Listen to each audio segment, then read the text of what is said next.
Atgaivinti tradiciją paskelbti Laisvės alėją nerūkymo zona. Šįkart savivaldybininkai parengė net keletą projekto variantų ir neleisti rūkyti užsimojo ne tik pagrindinėje, bet ir kitose miesto gatvėse bei didžiuosiuose parkuose. Praneša Edita Norkienė.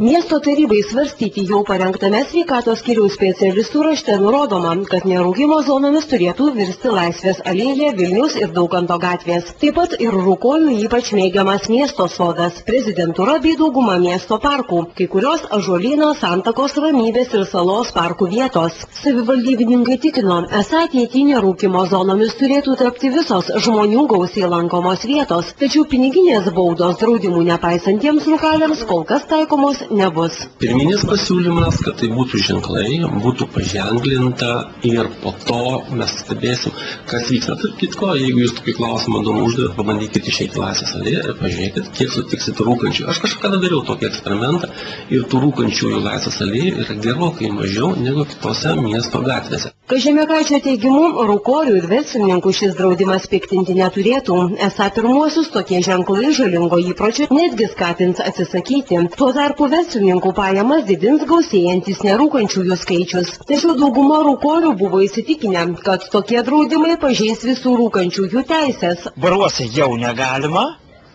Laisvės alėjai bus negalima, o tai kur galima? Reikia bromose. Nu, koks reikia mesti? Tai gal metam valgyti tada? Tie mokiniai, jie vis tiek kažkur eis. Jie kažkur vis tiek rūkys.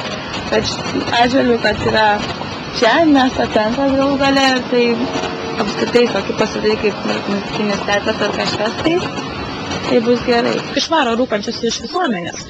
Tiesiog turėtų būti padaryta kažkur tais patalpa. Išvaduoti Kauną nuo tabako dūmų bandoma nebe pirmą kartą. Prieš 14 metų miesto tarybos sprendimu rūkyti buvo uždrausta Laisvės alėjoje. Tačiau 2000-aisiais meru tapęs Vytautas Šustauskas šį sprendimą atšaukė. Pernai šalies Seimui uždraudus rūkyti kavinėse, valstybininkų praktiką norėjo pritaikyti ir mūsų miesto politikai. Vicemerui Kazimierui Kuzminskui inicijavus buvo apklausta 1000 kauniečių, iš kurių 1/4 pritarė siūlymui uždrausti traukti dūmą Laisvės alėjoje.